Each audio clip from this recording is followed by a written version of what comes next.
to work with Andrea and with Angelina and the team.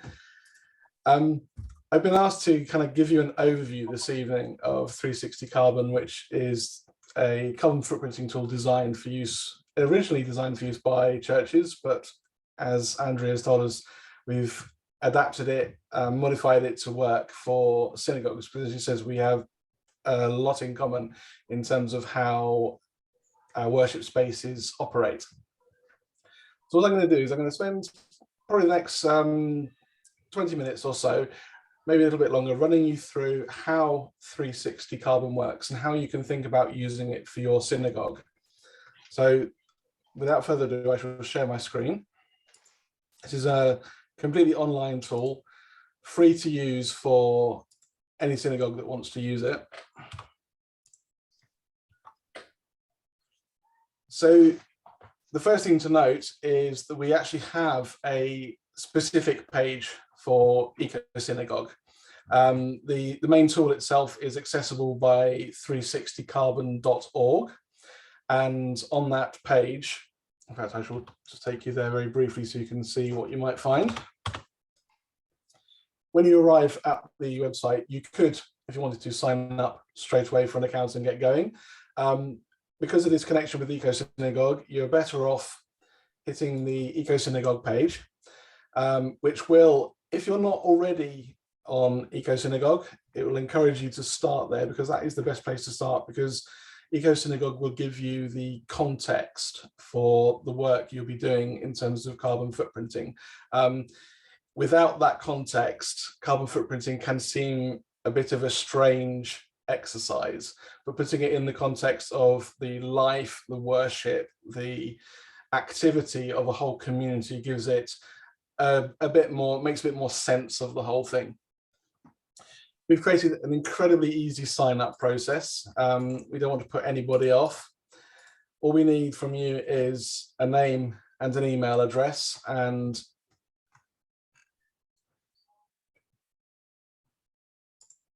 I think I've already created an account here, so it's never there. Okay.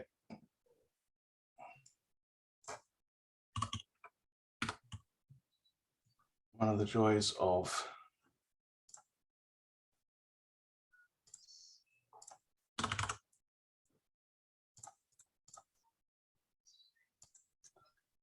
okay, excuse me 1 second.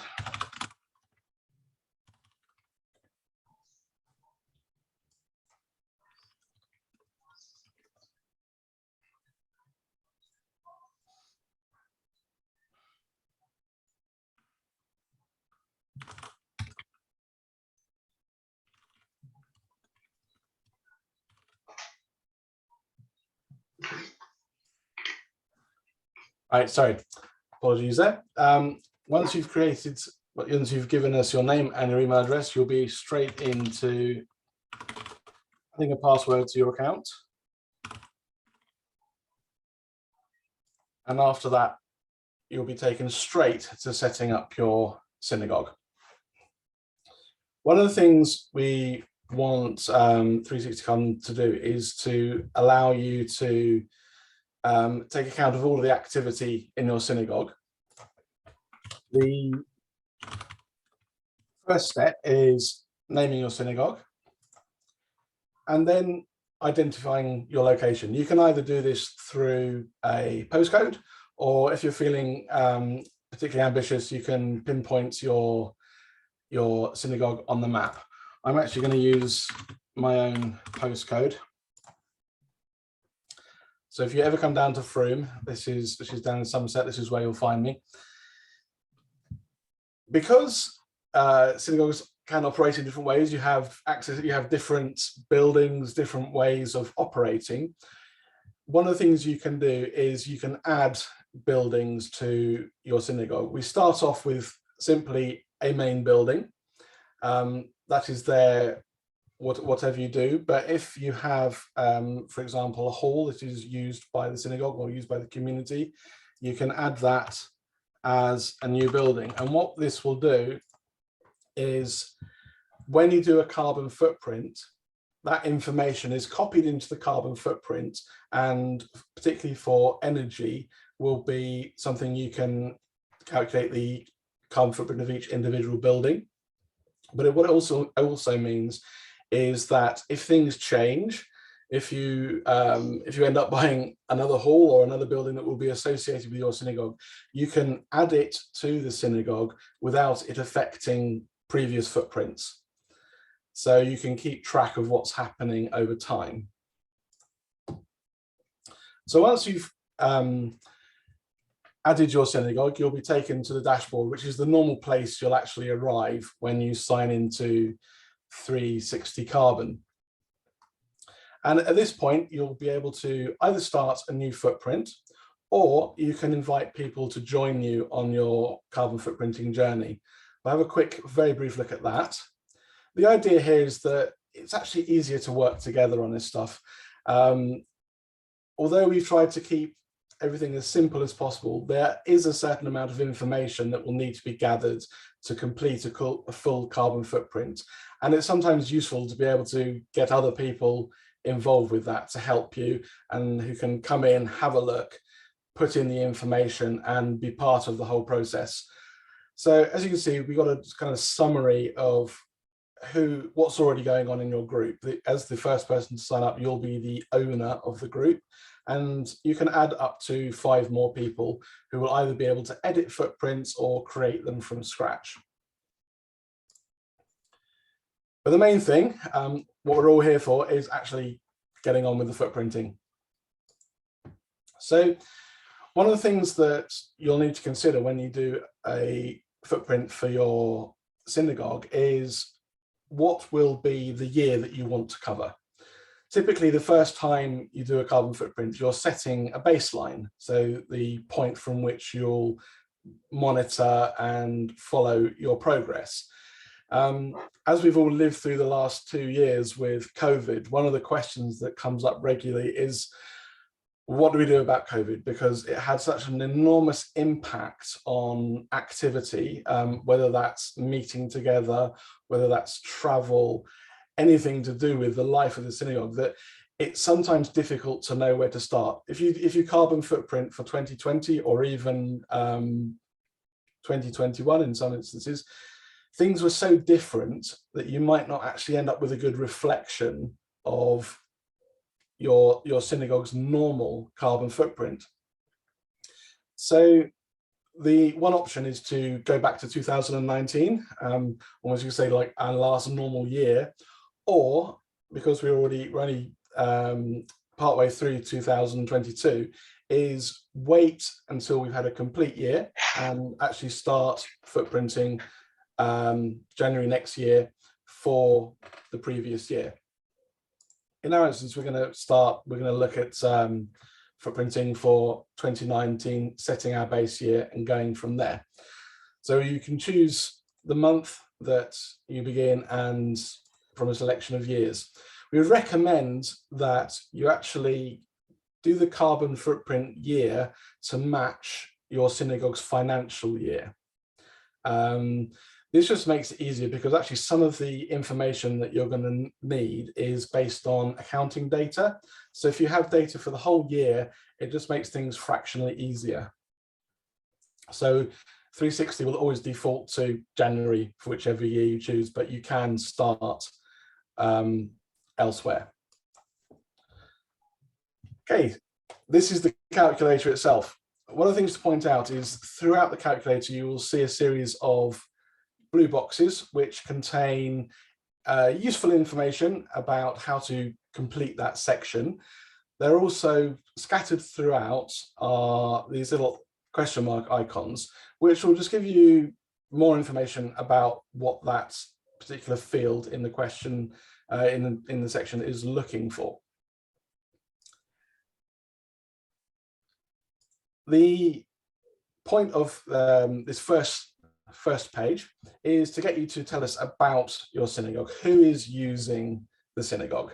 What this means is that you can see over time, as your synagogue grows, you'll be able to see how usage of the synagogue sorry, but the easy way to put it is you'll end up with a series of performance indicators, we call them, which show how, for example, the carbon footprint of the synagogue as it relates to the number of people who attend services, the number of things going on in the synagogue.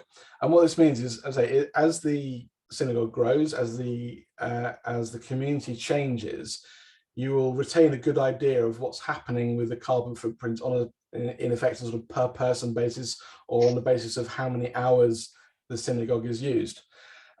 Because what we've found is, if you only end up with a raw footprint, say you find out that your synagogue has a footprint of 100 tons of CO2, and you've put into place a lot of carbon reduction strategies, and then in the following year your synagogue grows, and you do your carbon footprint the following year, and your carbon footprint comes out at 120 tons, despite all the reductions, people might feel a little bit discouraged. So the idea of the indicators is to show actually just the raw number isn't always indicative of what's going on. And you can look at things like the carbon footprint per person, by the number of hours that the synagogue is used, to get an idea of actually how your carbon footprint relates to real activity. We've included, as you can see, 3 sections covering the typical usages. So the Shabbat and Yom Tovim, weekdays is in effect all of the other activity that's going on. If you have staff who would be working in the synagogue during the week, then they can be accounted for as well. That will become a little bit clearer why in a moment. At the moment, I'm just going to leave a small amount of data in there. You'll notice at the bottom of this notes, who are you including in your footprint? This is just a free text entry field. You can put whatever you like in there. The idea is to keep track of what's going on.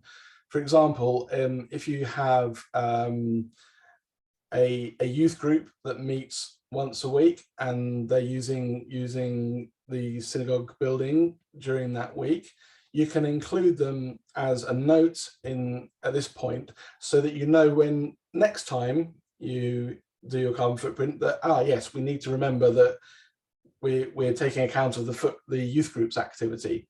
So over time, again, it's a way of just keeping track of what's happening. So we'll save that, and we'll move on to energy.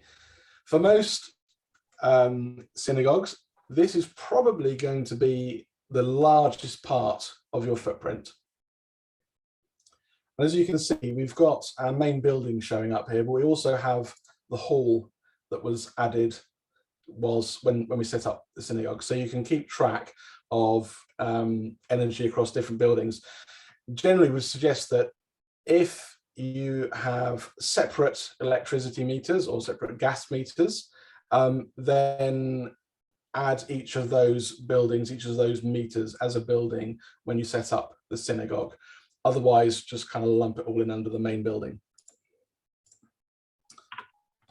Entering data in this kind of thing is always a bit of a risk, because I haven't got a clue how much electricity synagogues really use in a typical year. So we're having a bit of a guess. We do include biomass, heating oil, and LPG if your synagogue uses those. And if you have solar panels installed, you can actually take account of those as well. A little known thing about solar panels is that they do actually have a carbon footprint. It actually relates to their manufacture and is amortized over the life of the panel, but it leads to it's actually a very small carbon footprint of about 0.05 kilograms of CO2 per kilowatt hour of energy generated.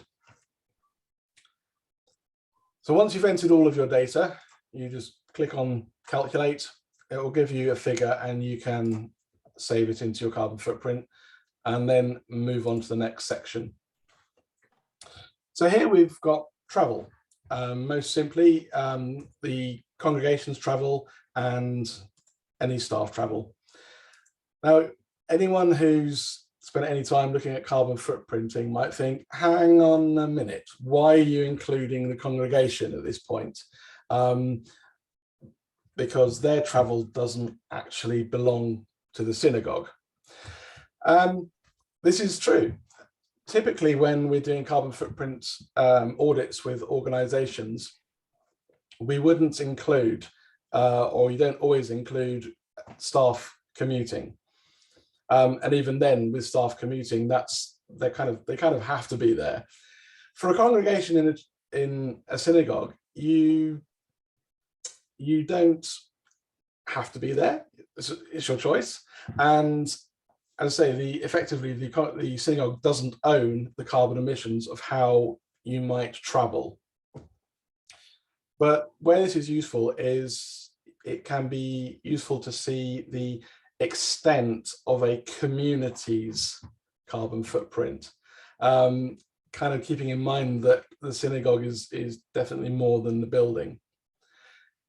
So by putting in the travel, you can see the effect of how people are coming to activities at the synagogue. You'll notice right down at the end here that we have bicycles and on foot. And again, anyone might look slightly sideways at that and think, why are you including bicycles and walking, not activities known for their carbon footprints? This is actually, again, the idea here is to help you. One of the aims of 360 Carbon is to help you decide as a community what needs changing, how you want to reduce your footprint. And one of the things that can come out of this kind of survey is the recognition that actually we could all kind of get out of our cars. We could find other ways of doing things. So recording other means of travel, and again, over time, watching how that might increase as decisions are made within the community is a useful tool, an encouraging tool for seeing what you've been achieving. There is an advanced option in this section. For those who really like getting out into the weeds and fiddling with the numbers, you can go into considerable detail of the types of vehicles used to travel as a community. Generally, it's probably just as easy to use the simple version. You'll notice in the blue section at the top that we have a link to a travel survey. This is a simple Excel spreadsheet download that you can use to run a survey with the congregation to gather data. I'm going to again enter in some rather random figures and run a calculation.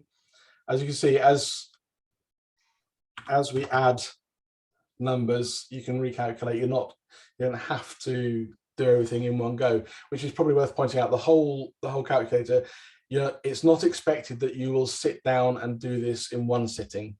It can take time to gather information. It'll take time to work things out, and sometimes it's quite useful to use the calculators just to play around, have a look and see what happens when you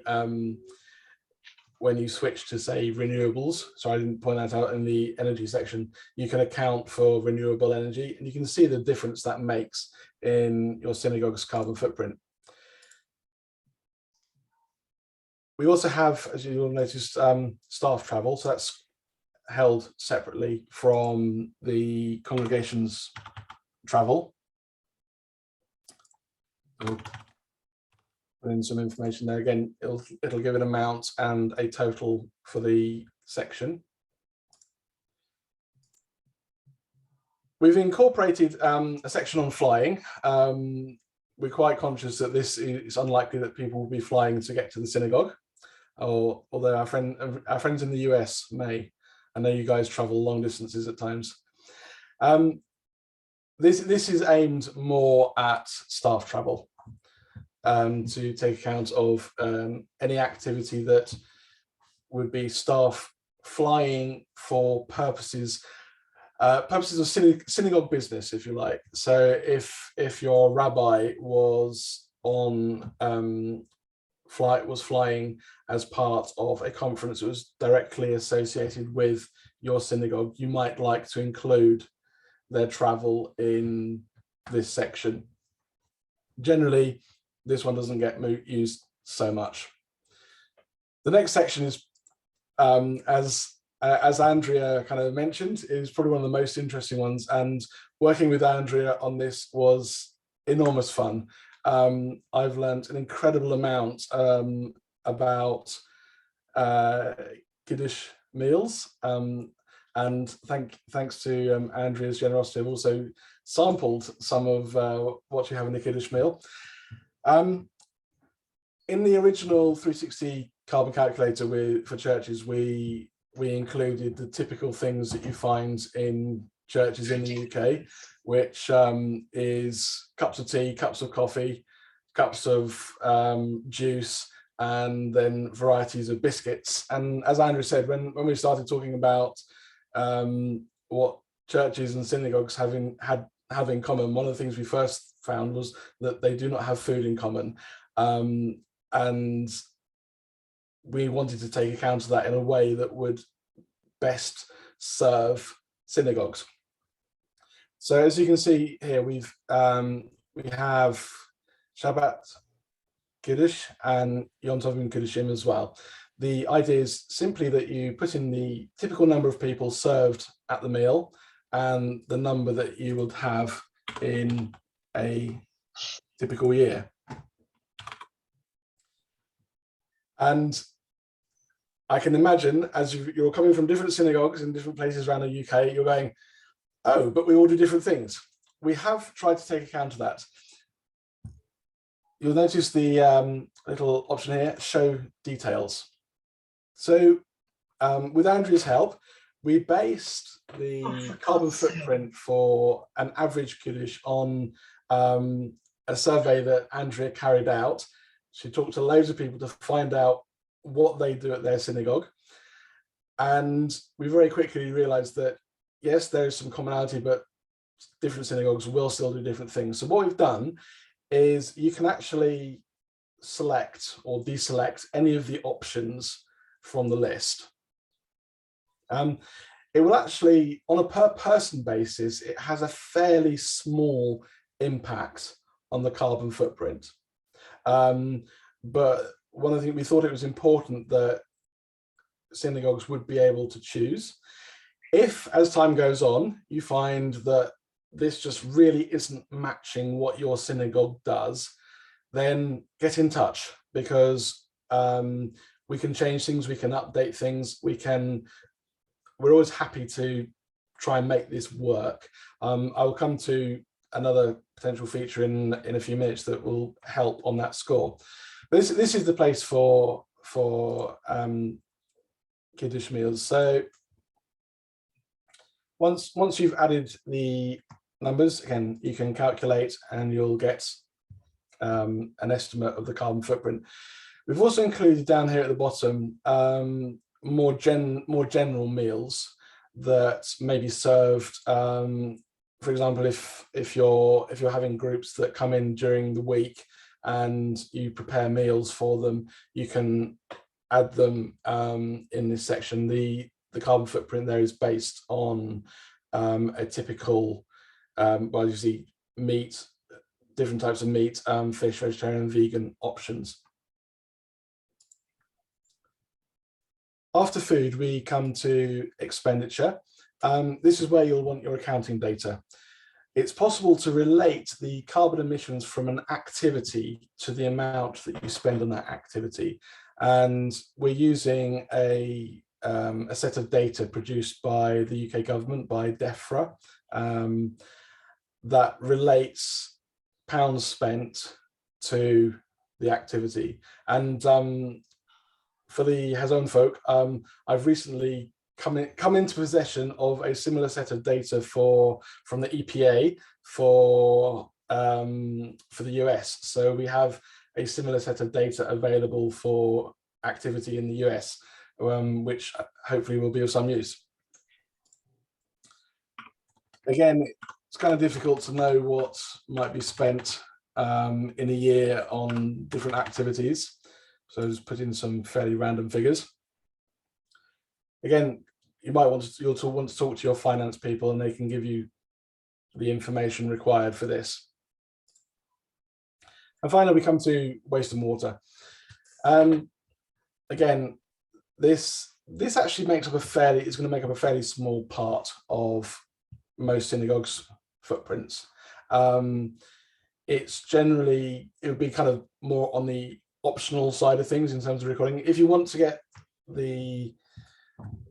the big stuff in the life of the synagogue, focus on energy and travel. That's where the vast majority of the carbon footprint is going to be for most synagogues. Waste and water, they're probably also the kind of hardest ones to get the information for. We don't always know what we've thrown away. It might encourage you to think about how you do handle waste in the synagogue.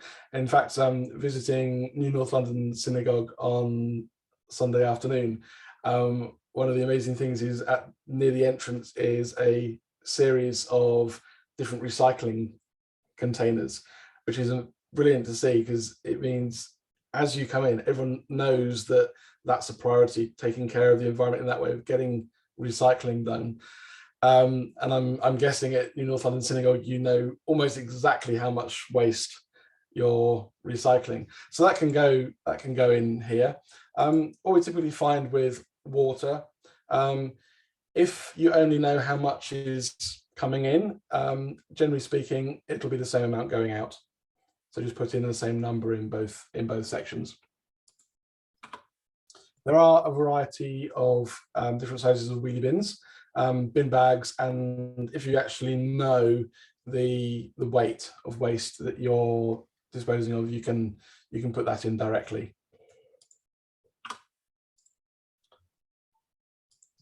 Okay, once that's saved, you've been through all of the categories. The final section is actually the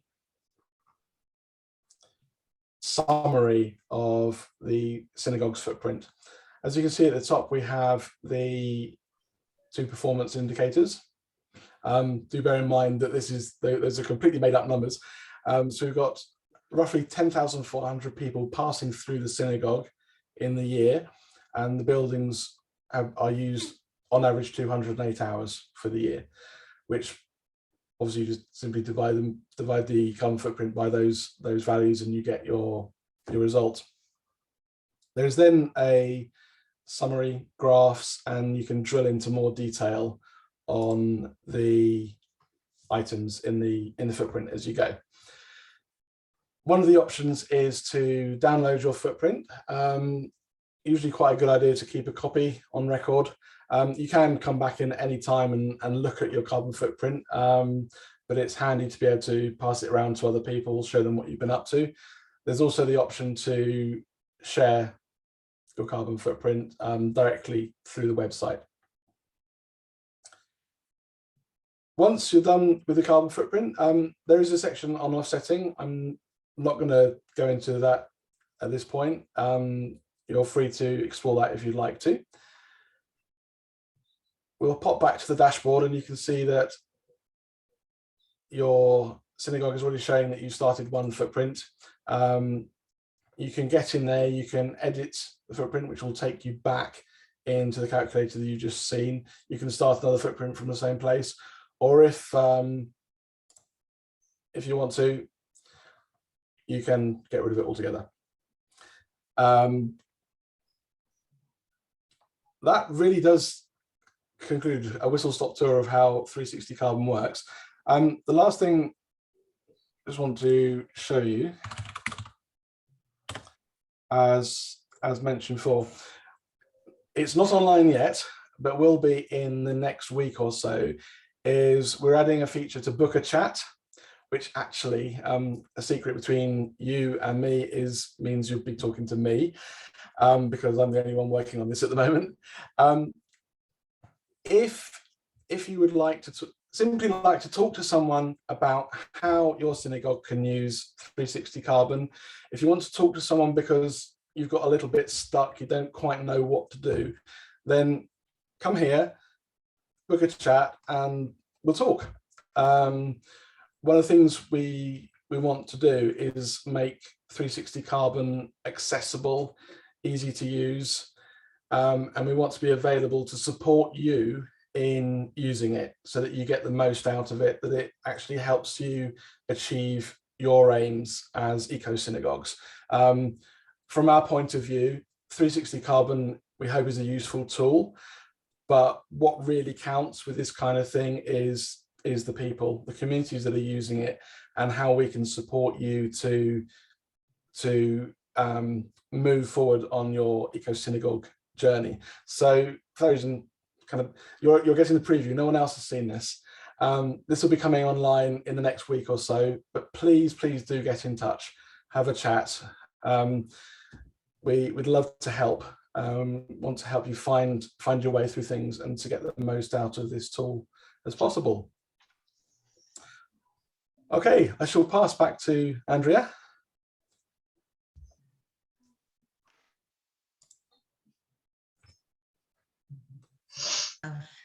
Thank you very much, Adrian. I think that the same way that I was hugely impressed when I first saw this, and if I hadn't have been on Zoom like Karen, I would have been doing a little dance around the kitchen, because to find something that is so useful for worship spaces and for synagogues was truly a great moment in this whole journey. As I think some people have said in the chat, it is a very impressive site. And the thing has been hard for me to explain, because at all of these meetings over the last however many months, I've been saying we're nearly there and it's going to be amazing. So we are there now. So as long as you're a registered synagogue, this resource is free for you to use. This latest edition, where you can book a chat with Adrian to help, is Angelina and I have just been going, wow, that's great. All questions can go directly to Adrian. So thank you very much for that. I think what I'm going to do now, if it's okay with you, Adrian, is I'm going to go through the chat questions.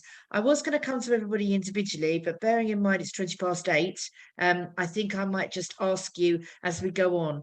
But whilst I'm asking the questions, if anybody has any questions to put in to add at the bottom, please do so, and I'll check at the end by a raised hand that I've covered everybody and everybody's satisfied with the answers to their question.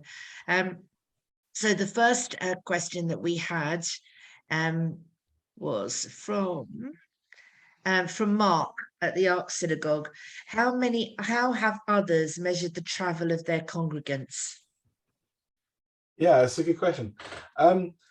Typically, the way they've gone about it is to download a copy of the Excel spreadsheet and go and talk to people during or often after a service, in churches over tea and biscuits very often. Take a note of individual responses and then aggregate them for the calculator. One of the things under development, I say under development makes it sound like I've got this huge team working on this. It's just me. Under development at the moment, we've got an online survey tool.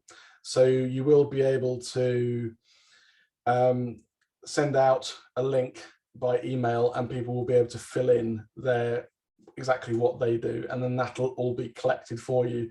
One of the advantages of going around with a piece of paper is you get to talk to people, and you can have conversations about what you're up to. But yeah, so far what we're seeing is people will typically do the survey. They'll go around for churches on a Sunday morning and they'll talk to people and gather the information. In some instances, you'll have a rough idea of what people are doing anyway. So some of the data you'll kind of know because you know the people in your congregation. Okay, thank you. And Leslie, you've got your hand up. Do you want to come in on this particular issue? Just unmute Leslie for me. Hello, that was very, very interesting and very detailed.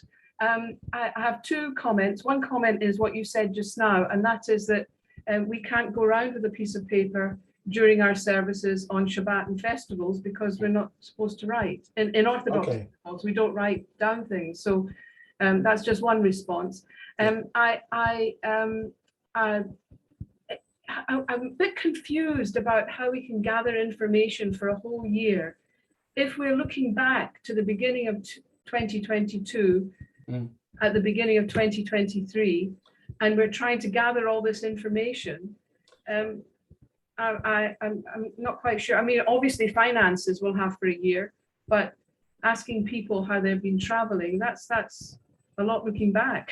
Yeah. On the I didn't point it out in particular, but on the travel one, it works on a month worth of travel. So it means asking people to kind of estimate their activity over a month and then multiplying it by 12. So it's very much based on averages.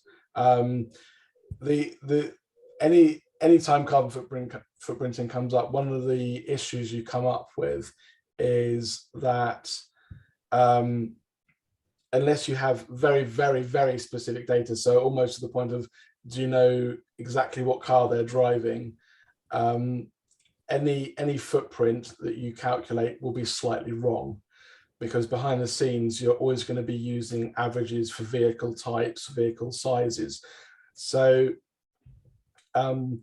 you end up in this situation where you're using estimates of averages, and the number will be good, but it's never going to be exact. You've also got the difference between someone who really likes to put their foot down as soon as the lights go green and someone who is a more careful and responsive driver.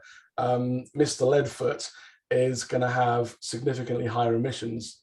But if they're both driving the same car, once you put that into a calculator of any description, the same emissions factor will be used to calculate the carbon emissions. They don't take account of how bad your driving is. So one of the things throughout this is just go for the best you can get, because the best is still going to be better than nothing. It'll give you, you'll always be in the right magnitude of results.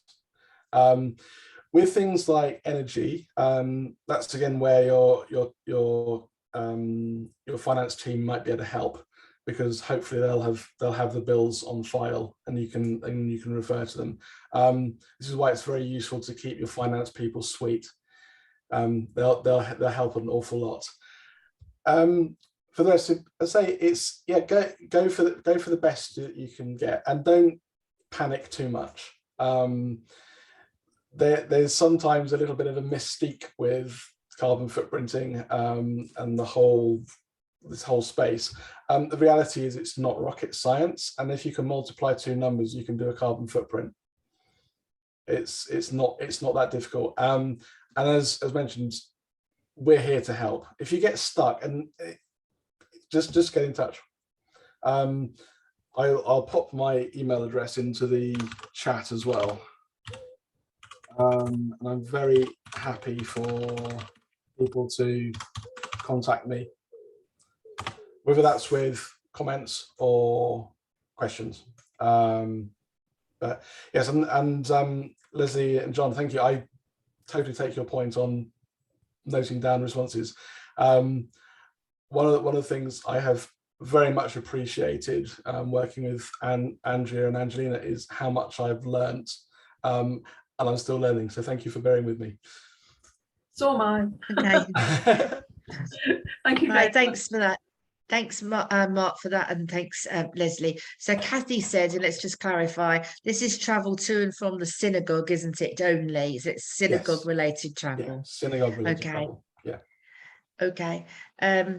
So Kathy also asked, is everything put into the form by individual synagogues online for all to see, or is it entirely confidential to that synagogue? It's entirely confidential to that synagogue. I can obviously see what's going on in the system, but once you put the data in there, that belongs to you. It's not shared without your permission. There is an option you may have noticed when you actually create the synagogue, whether to include it on the map. We have a map on the front page of the website that simply shows who's using 360 carbon. You don't have to have your synagogue show on that map. You're quite welcome to say no thanks, don't want that. But no, the data is your own. I think from EcoSynagogue's point of view, if people are happy to share data, or at least the results, that's always going to be really helpful. I think probably that's something I need to add as an option so that you can all click and say, yes, I'd like to give Andrea all my results. But yeah, from that point of view, no, what you put in there is your own. So that would be the same as all the stuff that you put on your own audit on EcoSynagogue. No one sees that. That is purely your data.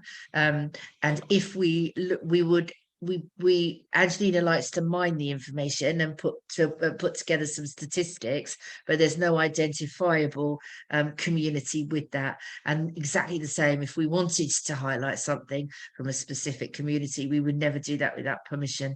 But I can't see us wanting to do that anyway, but that's how it would be. Jonathan, who's left early, but he said, this looks terrific, which it does. We don't have our own premises, but it looks really useful, especially the travel survey. So can a community that doesn't have its own premises, Adrian, can they benefit from this resource? Oh, absolutely. All of the sections in the calculator are optional. You don't have to fill any of it in. I suppose that would make it slightly pointless if you didn't fill it in, but you can choose the bits that are useful to you. Yeah, it's designed to be flexible from that point of view. Just use the bits that will be useful to your situation. Okay. Did we cover? We covered the people that wouldn't be able to write on Shabbat on Saturday. So there's other ways of gathering that information. We covered that, Leslie. Yes, I think. Yeah. Okay. So then Menachem has said, I believe that you enter whether electricity is purchased from a renewable source.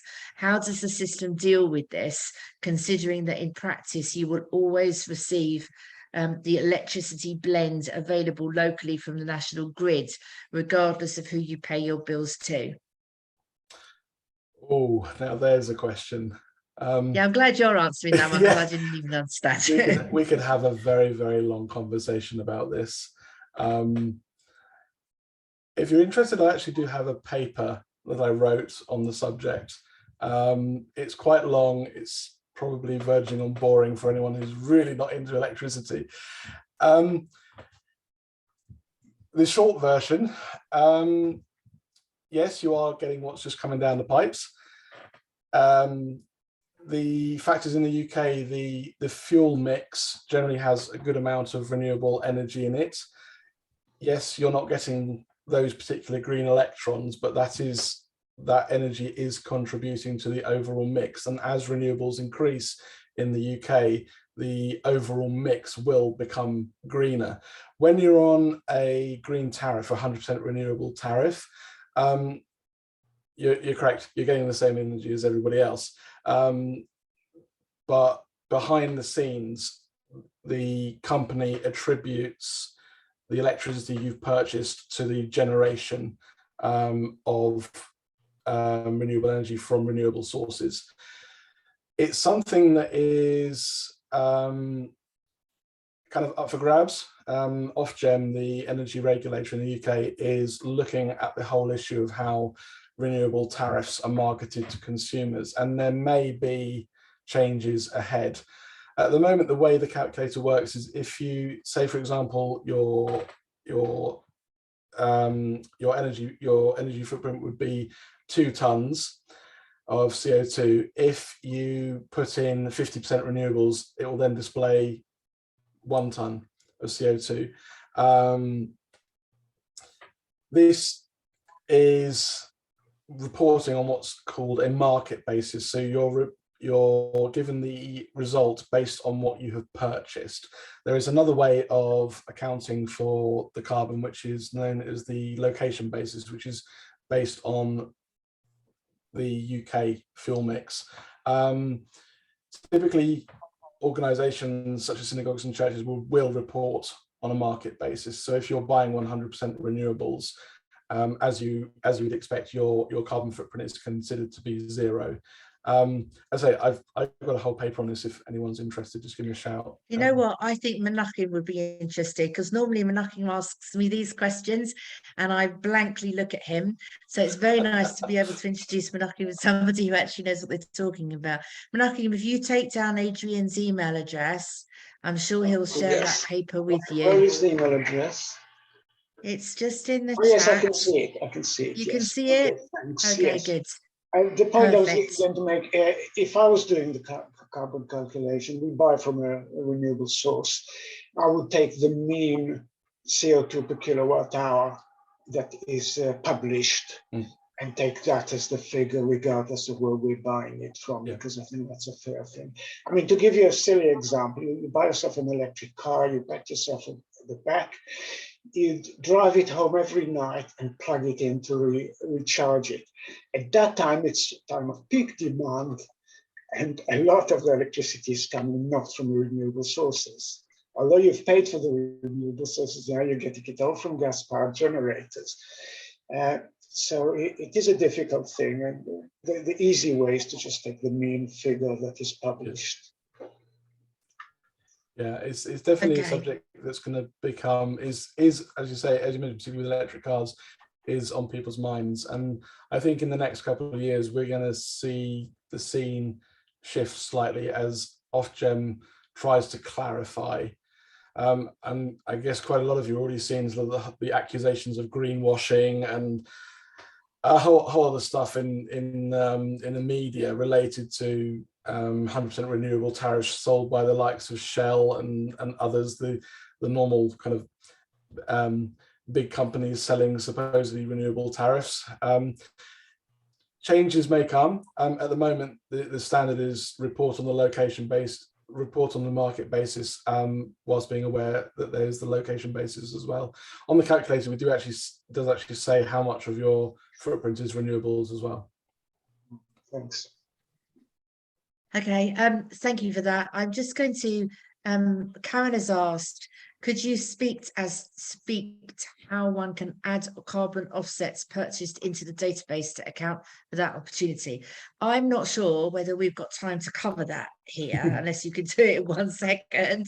I know from our point of view that the offsetting amounts, there's various opportunities to offset if one can't reduce and needs to offset through, you all know about the J-Tree project that EcoSynagogue partners with, which is a tree planting project. Do you want to try and answer that quickly, Adrian, or take that one offline? What do you think? Yeah, I'm just trying to think of a quick response. The calculator at the moment is set up for offsetting through climate stewards projects. So we run projects in Kenya, Ghana, Tanzania, Nepal, and Peru for carbon offsetting. They're projects that have been designed and developed by climate stewards.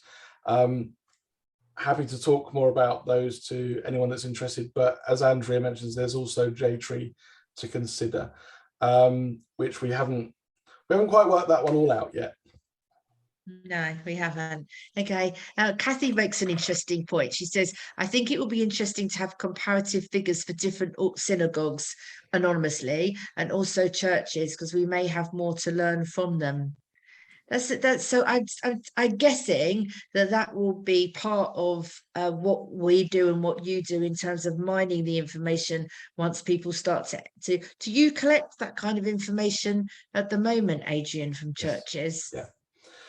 So we have within the system, we can, as mentioned previously, I can see what everyone's doing, because believe it or not, some things do sometimes go slightly wrong and they have to be picked up and corrected and changed. So I can see everything that's going on in 360, and we do have the facility to see the footprint associated with every organization. and I can generate a kind of a spreadsheet, an anonymized spreadsheet of all that data. And so for churches, that's split into all the different denominations that use the calculator. We have a number of small businesses and charities also using it, and I can sort of separate the data out by different types. So yeah, over time, what we've found is actually 360 has been running for 2 years now. It takes time to build up a reasonable and useful data set. We've only just got to the point where it's really worth looking at. And that's with, as Andrea mentioned, about 1,000 churches doing their carbon footprints. What tends to happen is, in our experience so far, is a church will sign up, they'll get started, but it takes time. It takes time to gather all the data, get everything in. So we're only now starting to see churches completing their first, in some cases their second, but mostly their first footprints, as there's a whole kind of process of gathering data going on. So we're still, believe it or not, after 2 years, early days on having useful data. Okay, so Kathy, that's one for the future then, to see if we can get some data from that. Okay, so the one other thing I wanted to, I don't think it came up, that all of the data that you use from the various sources, that gets updated, I presume, as the data changes and the measurement factors change. Yes, so we use the DEFRA, Department for Rural Affairs data that's generally published around this time, up towards the end of June, and once that comes out, I'll update the calculator. But the calculator retains all of the old data sets. So if you do a carbon footprint for 2019, it will use the factors for 2019, and as time goes on.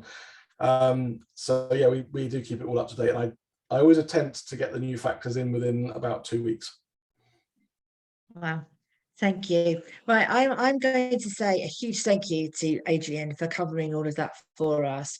I know it's very difficult to see things first in the first instance on Zoom going through a form, but I have to tell you, as you all probably know, that I am a complete technophobe. I'm really not very good, and if I managed to fill in one when we were testing it, even with a little bit of Angelina's help, but it was easy to do. And the thing that I love about it is that you can start very small and then you can build up on it as you go along and make it more and more detailed. So I'm going to say thank you to Adrian, and I'm going to stop the recording. Please don't go. I have 2 things to